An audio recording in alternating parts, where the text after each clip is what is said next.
Seja bem-vindo ou bem-vinda ao último seminário dos nossos seminários que fizemos aqui, sobre o conceito de pecado. Por toda a Bíblia nós temos procurado compreender o que é o pecado e como ele se manifesta, quais são as suas nuances. E nós estudamos o conceito de pecado no Antigo Testamento e no Novo Testamento.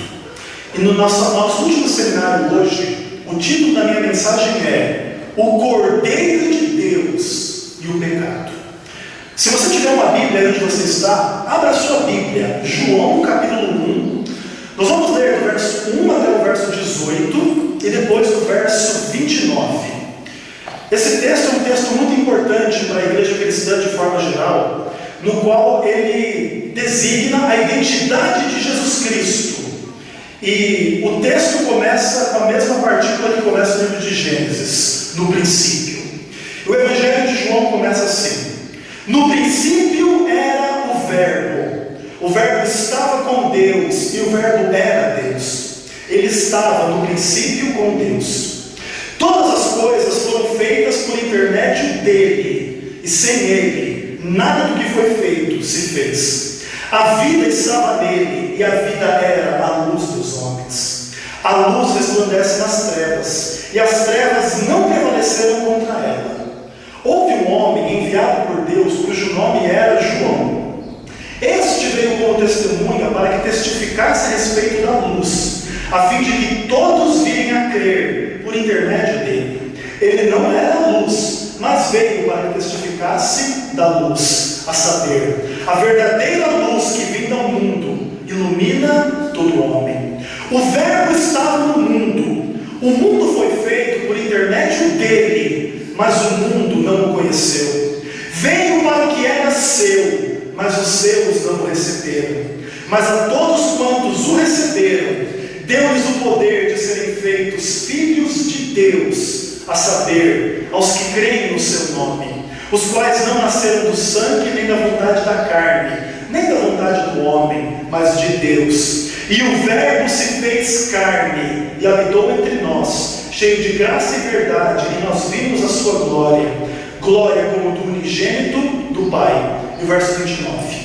No dia seguinte viu João a Jesus, que vinha para ele e disse: Eis o Cordeiro de Deus, que tira o pecado do mundo. O mundo do estudo da Bíblia divide os evangelhos em duas categorias: os evangelhos sinóticos, Mateus, Lucas e Marcos, e o quarto evangelho, o Evangelho de João.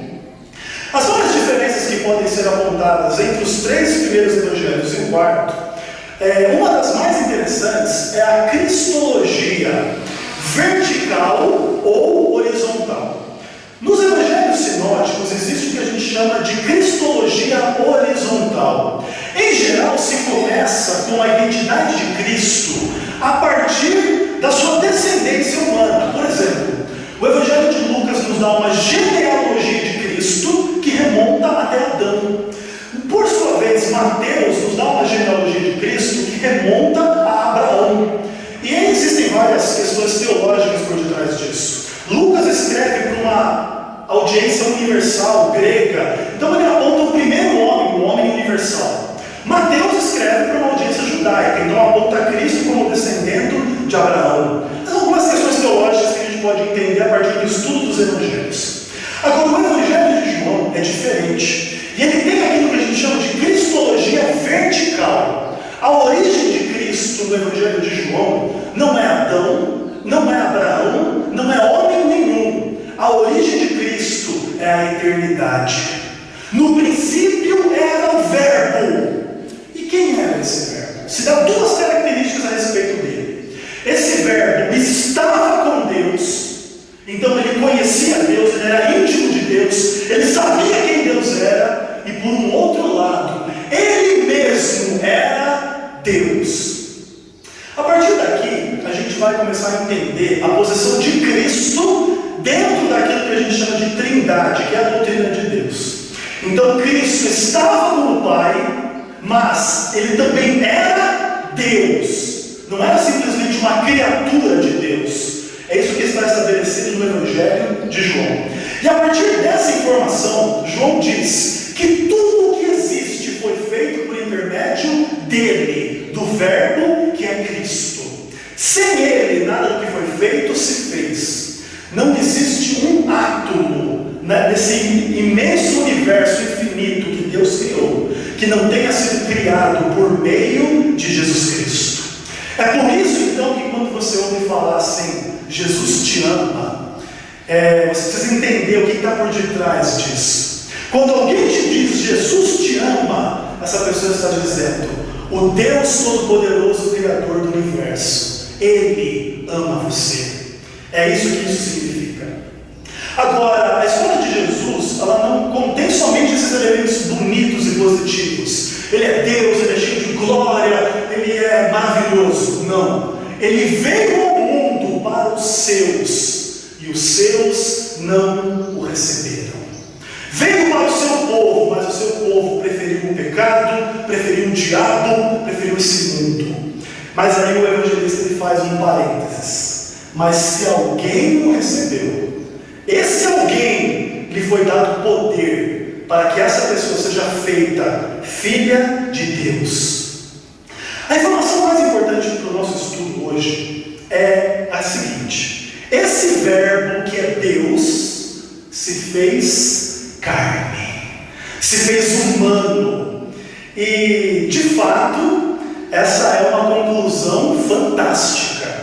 Você imaginar a pessoa de Deus se fazendo homem, e é essa pessoa que você encontra quando você tem um encontro com Jesus. É Deus feito homem.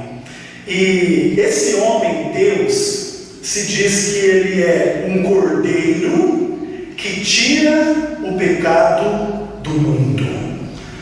Essa é a identidade dele.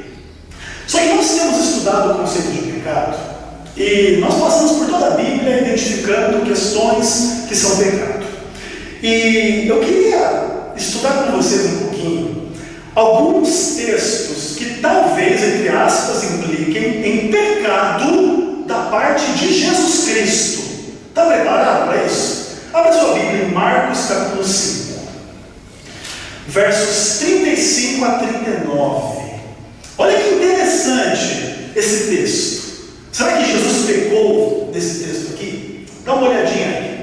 A Bíblia nos diz assim, Marcos capítulo 5, a partir do verso 35. Falava ele ainda, quando chegaram alguns da casa do chefe da sinagoga, a quem disseram: tua filha já morreu, por que ainda incomodas o mestre? Mas Jesus, sem acudir a tais palavras, disse ao chefe da sinagoga: não temas, crê somente. Contudo, não permitiu que alguém o acompanhasse, senão Pedro, os irmãos Tiago e João. Chegando à casa do chefe da sinagoga, viu Jesus um alvoroço, os que choravam e os que pranteavam muito. Ao entrar, lhes disse: por que estáis em alvoroço e chorais? A criança não está morta, mas dorme. Aqui está um texto interessante da gente analisar. Se diz que uma menina está muito doente, a filha de Jairo. E Jairo vai até Jesus, Jairo é o líder da sinagoga. E ali ele pede: Senhor, me ajuda, minha filha está beirando a morte. Aí Jesus então sai de onde ele está e vai caminhando em direção à casa de Jairo. Nesse caminho ele encontra aquela mulher com fluxo de sangue, ele cura essa mulher, ele chama essa mulher de filha. É o único momento em que Jesus chama uma mulher de filha, muito interessante. E aí, dentro desse contexto, então Jairo tem a sua filha também morrendo. Só que chega na metade do caminho, os servos de Jairo vêm ao encontro, antes que ele chegasse na casa, e dizem assim para ele: Jairo, não adianta mais você incomodar Jesus, a sua filha já morreu. E aí a Bíblia diz algo interessante, né? Jesus, sem acudir a essas palavras, Jesus nem dá atenção a isso e diz assim para Jairo: Jairo, crê somente, e vai com ele para a casa dele. Chega lá e ele vê um monte de gente chorando, e eles tinham certeza que a menina tinha morrido, porque de fato ela tinha morrido, mas a questão mais intrigante nesse texto é a palavra de Jesus. Jesus diz: a criança não está morta, mas dorme. Mas o fato é que ela estava morta. Jesus mentiu. Porque se ele mentiu, é pecado, transgressão da lei de Deus, correto? Não dirás falso testemunho, um novo mandamento. Se Jesus mentiu, ele transgrediu a lei, ele foi um pecador. Agora, a questão que vai nos ajudar a responder essa questão é o conceito de Jesus Cristo a respeito da morte. Jesus Cristo falou assim: eu sou o caminho, a verdade e a vida. E quando ele comenta a respeito de Abraão, Isaac e Jacó, conversando com fariseus e saduceus, ele diz assim: Deus é um Deus de vivos e não de mortos, porque para ele todos vivem. Deus, ele vê o que a gente não vê. Deus vê os seus filhos no céu. A gente não vê, nós estamos aqui na terra. Deus vê a gente sem pecado eternamente, para sempre, sem fim. Nós aqui estamos nos vendo de que condição? Pecadores, complicados, com dificuldades na vida. Então Deus, ele tem uma visão que vai além deste mundo. Então Jesus Cristo, ele enxerga a filha de Jairo com uma perspectiva que nós não podemos enxergar. O que acontece? A menina está morta, ela morreu. Só que Jesus vai demorar, vamos pensar assim, 2 horas, 1 hora, meia hora, para chegar lá. E ele sabe o que ele vai fazer. Ele vai dizer assim: menina, levanta. E sabe o que vai acontecer? Essa menina vai levantar e ela vai andar. Porque quem vai ordenar isso para ela é o Senhor da vida, é o Senhor do universo, que vence a morte. Então, quando Jesus diz que ela não está morta, Jesus não está olhando da perspectiva humana nesse momento.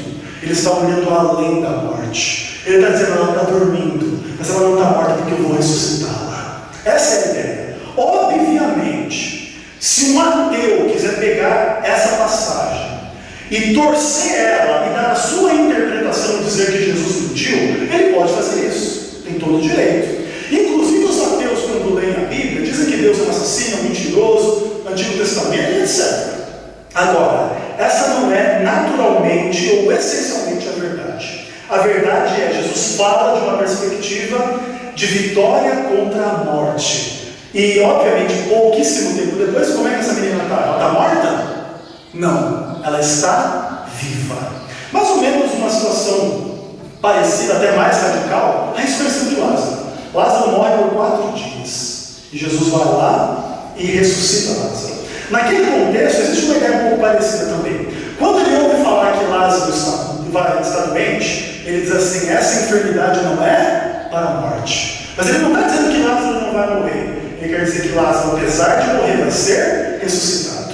Essa é a realidade. Um outro texto que pode implicar alguma espécie de pecado da parte de Jesus Cristo é João capítulo 2, versos 1 e 4. Ali o primeiro milagre de Jesus no Evangelho de João, no contexto do casamento em Caná da Galileia. Versos 1 a 4, a Bíblia diz assim: 3 dias depois houve um casamento em Caná da Galileia, achando-se ali a mãe de Jesus. Jesus também foi convidado com seus discípulos para o casamento. Tendo acabado o vinho, a mãe de Jesus lhe disse: eles não têm mais vinho. Mas Jesus disse: mulher, que tenho eu contigo? Ainda não é chegada a minha hora. Sabe que algumas pessoas leem esse texto e elas têm uma impressão. Sabe qual que é essa impressão? Que Jesus Cristo foi grosso com a mãe dele, foi ríspido, foi sem educação. Imagina a sua mãe dizendo assim para você: filho, vem aqui fazer uma coisa para mim. Que tem eu contigo, mulher? Algumas pessoas têm um pouco dessa ideia. Agora, essa é uma interpretação seca do texto.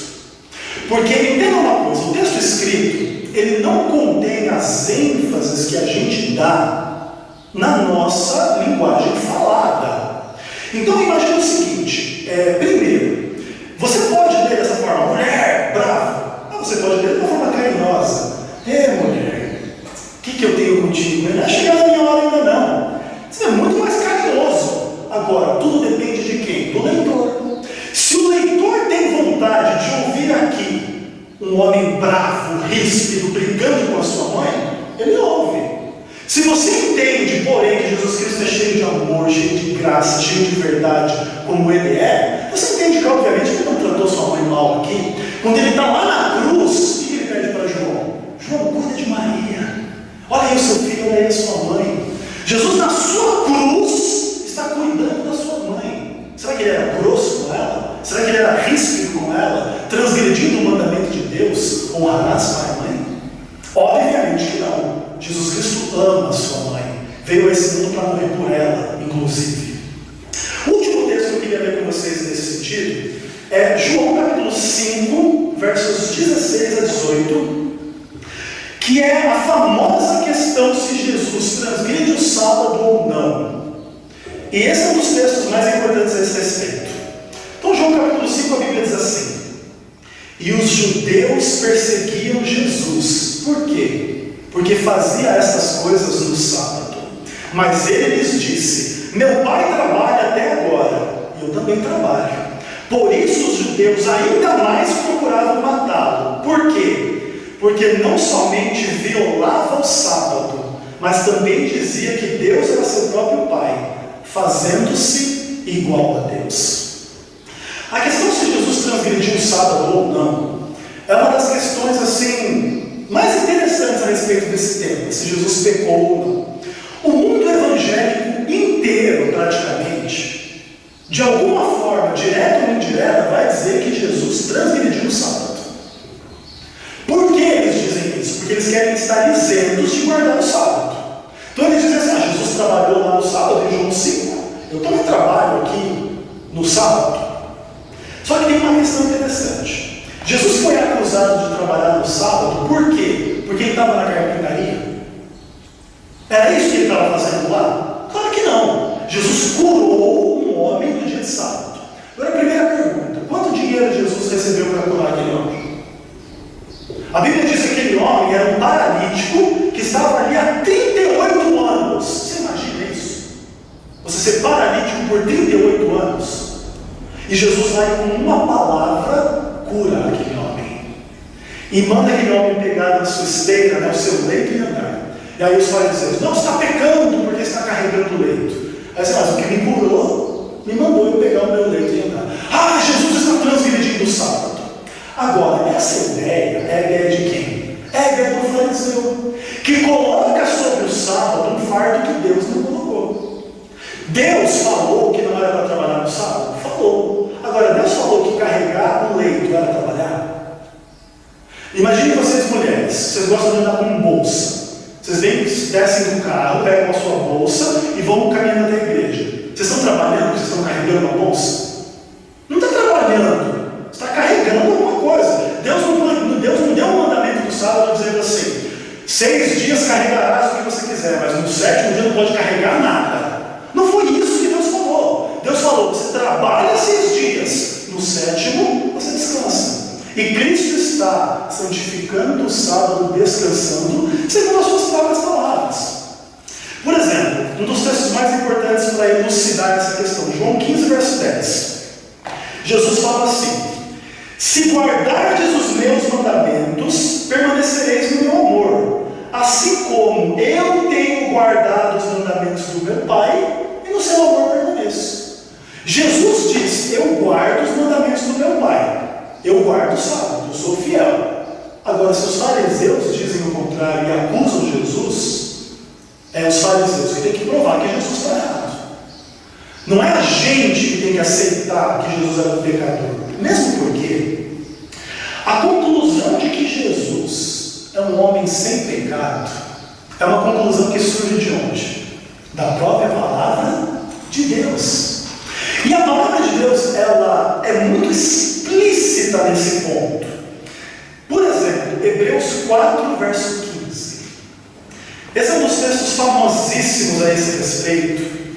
E nele a Bíblia diz assim: porque não temos sumo sacerdote que não possa se compadecer das nossas fraquezas, Antes foi ele tentado em todas as coisas, a nossa semelhança, mas sem pecado.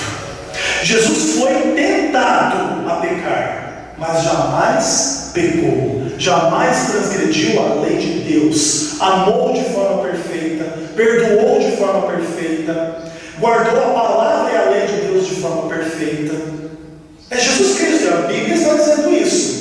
De forma que em Marcos capítulo 5, Jesus não mente. Em João capítulo 2, Jesus não desonra a sua mãe. E em João capítulo 5, Jesus não transgride o sábado. Todas essas são falsas acusações de pessoas que querem pegar um texto bíblico e torcer ele para implicar sobre ele mentira e indignidade. E quem faz isso não está movido pelo próprio Espírito Santo, mas está movido por um desejo de fazer mal àqueles que creem, para dizer que a Bíblia tem erros, que a Bíblia é mentirosa e etc. Agora, vamos analisar um pouquinho essa questão de forma mais ampla. A maior pergunta a respeito da relação entre Jesus Cristo e o pecado, dentro da Igreja Adventista do Sétimo Dia, se relaciona com a ideia da natureza humana de Jesus. Sabe que, se eu disser para vocês assim, irmãos e irmãs, nós somos pecadores, é o que nós somos. A grande maioria, talvez 100%, vai se identificar com essa frase. Pecadores é o que somos, é a nossa natureza, é assim que a gente é. Agora, a Bíblia diz que Jesus se fez ser humano. Não é isso mesmo que a Bíblia diz? Por exemplo, a gente leu João 1,29, e o verbo se fez carne. Carne humana, é um ser humano. E existem vários textos da Bíblia com essa mesma ideia. E esses textos, eles não qualificam Jesus como um ser especial. Eles simplesmente dizem que Jesus era homem. Por exemplo, Romanos 5, verso 15, 2 Timóteo 2, verso 5. E tem um outro em Hebreus também, dá uma olhadinha aí, capítulo 2, verso 14. Um dos mais interessantes a respeito dessa ideia da natureza humana de Cristo. E a Bíblia diz assim: visto, pois, que os filhos têm participação comum de carne e sangue, destes também ele igualmente participou, para que por sua morte destruísse aquele que tem o poder da morte, a saber, o diabo. Texto muito interessante, mas em resumo se diz assim: seres humanos participam de carne e sangue, é assim que eles são, é a natureza deles. Jesus também participou de carne e sangue. Agora existe um problema com essa ideia de que Jesus era ser humano. E a ideia problemática é a seguinte: dá uma olhadinha em alguns textos da Bíblia. Eu vou ler para vocês. Seja Deus verdadeiro e todo homem mentiroso, como está escrito. Romanos 3, verso 4. Deus é verdadeiro e seja todo homem mentiroso. Complicado. O que mais? Romanos 3, 23. Todos, falando dos seres humanos, todos os seres humanos pecaram e carecem da glória de Deus. Todos os seres humanos pecaram. Jesus foi um ser humano. Outra coisa, Romanos 5, verso 12. Por um só homem entrou o pecado no mundo, e pelo pecado a morte. Assim também a morte passou a todos. Por quê? Porque todos pecaram. Jesus morreu, a morte passou a ele. O Romanos 5,12 diz: a morte passou a todos por quê? Porque todos pecaram. Jesus foi um ser humano. E a gente poderia estender essa discussão para o Antigo Testamento também. Por exemplo, o texto famosíssimo de Davi, né? Salmo 51, verso 5. A Bíblia diz assim: eu nasci na iniquidade, em pecado me concebeu a minha mãe. Seres humanos nascem na iniquidade, são concebidos em pecado. Será que Jesus era um ser humano? Você vê que começa a ficar complicada essa questão? Um outro texto, Eclesiastes 7, verso 20, a Bíblia diz assim: não há homem justo sobre a terra que faça bem e que não peque. Vocês estão entendendo que dizer que Jesus foi um ser humano é uma coisa complicada. Por quê? Porque a Bíblia diz que todos os seres humanos foram pecadores. E como é que Jesus foi ser humano sem ser pecador? Essa é uma das questões mais debatidas e mais complicadas dentro da Igreja Adventista do Sétimo Dia. Existe muita gente na internet dizendo que a Igreja Adventista está apostatada. Por quê? Porque a Igreja não mais prega o Evangelho pós-lapsariano, de que Jesus era igualzinho a todo mundo, simplesmente não pecou. Porque, na verdade, o que a gente encontra na Bíblia é uma ideia diferente desta. Dá uma olhadinha na sua Bíblia, Lucas capítulo 1. Vamos construir um entendimento a respeito de Cristo. Verso 35. A Bíblia diz assim: descerá sobre ti o Espírito Santo, e o poder do Altíssimo te envolverá, e o ente santo que há de nascer será chamado Filho de Deus. Enquanto todos os seres humanos, à semelhança de Davi, são concebidos em pecado e nascem na iniquidade, como é que Jesus foi concebido? Pelo Espírito Santo. Como é que ele é chamado? Um ser santo, um ente santo. Ellen White, comentando esse texto, ela diz assim: essas palavras são verdade somente a respeito de Jesus Cristo. Somente Jesus Cristo nasceu nesta terra como um ser isento de pecado, apesar de ser humano. Talvez o outro único exemplo seja o exemplo de quem? De Adão. Porque quando Adão foi criado no mundo, ele foi criado sem pecado. Inclusive é por isso que a Bíblia chama Jesus de o segundo Adão. Se Jesus fosse igual a todos os outros seres humanos pós-lapsariano, ele não seria o segundo Adão. Ele seria o Adão de número 59 milhões, 900 e tantos mil, que nasceu depois do Adão. Não seria o segundo. Por que Jesus é o segundo Adão? Porque ele está em harmonia com o primeiro. O primeiro foi criado sem pecado, ele veio ao mundo como? Sem pecado.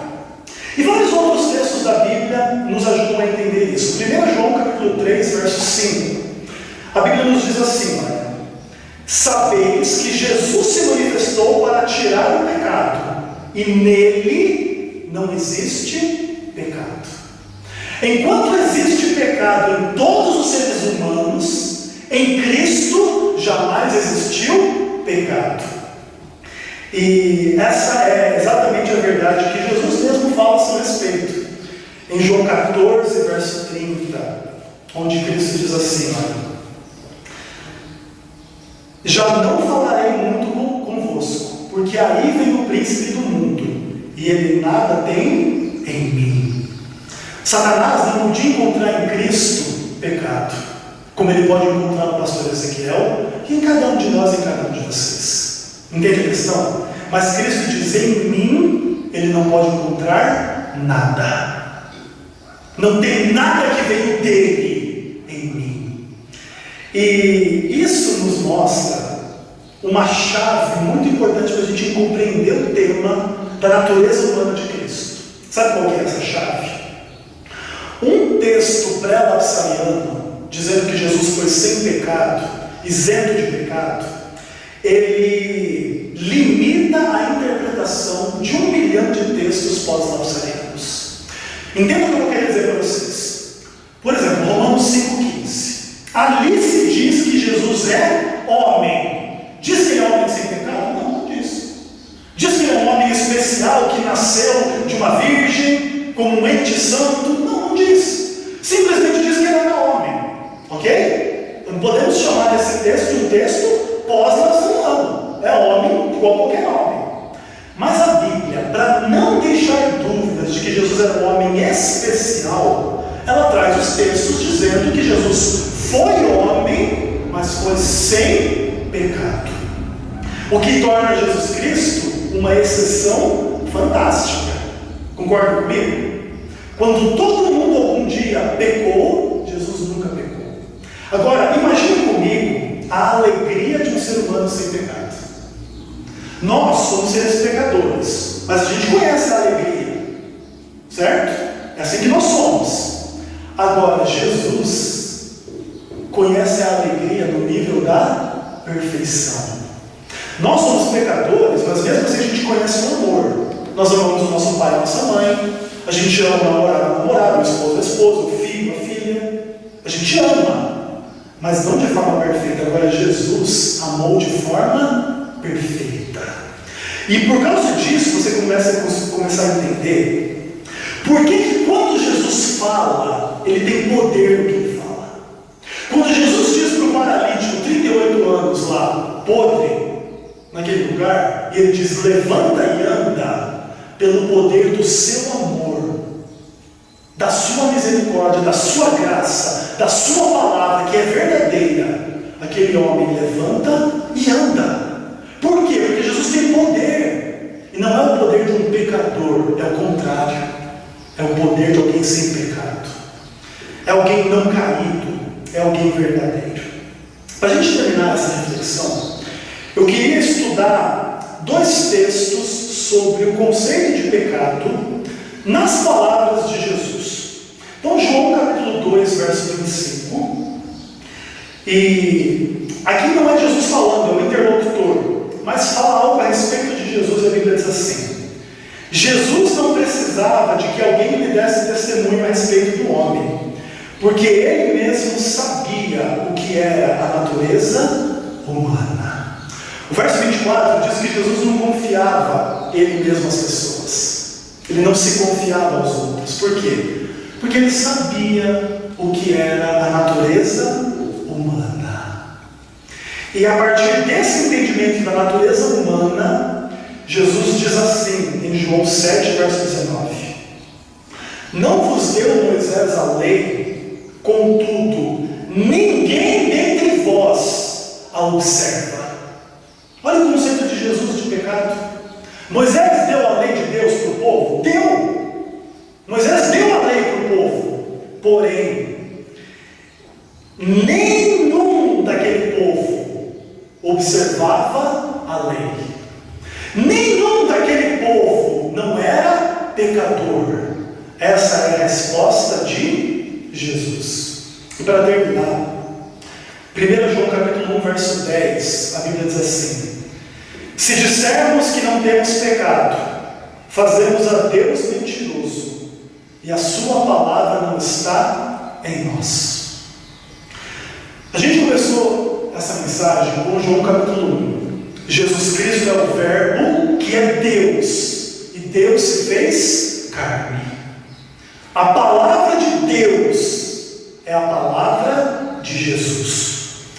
Portanto, se nós cremos que a Bíblia é a palavra de Deus, Jesus diz assim: não há homem justo sobre a terra que faça o bem e que não peque. Eclesiastes capítulo 7, verso 20. É a palavra de quem? De Deus. E ela nos revela uma coisa muito fundamental. Jesus Cristo, ele é a solução para o problema do pecado. Jesus Cristo não é parte do problema do pecado.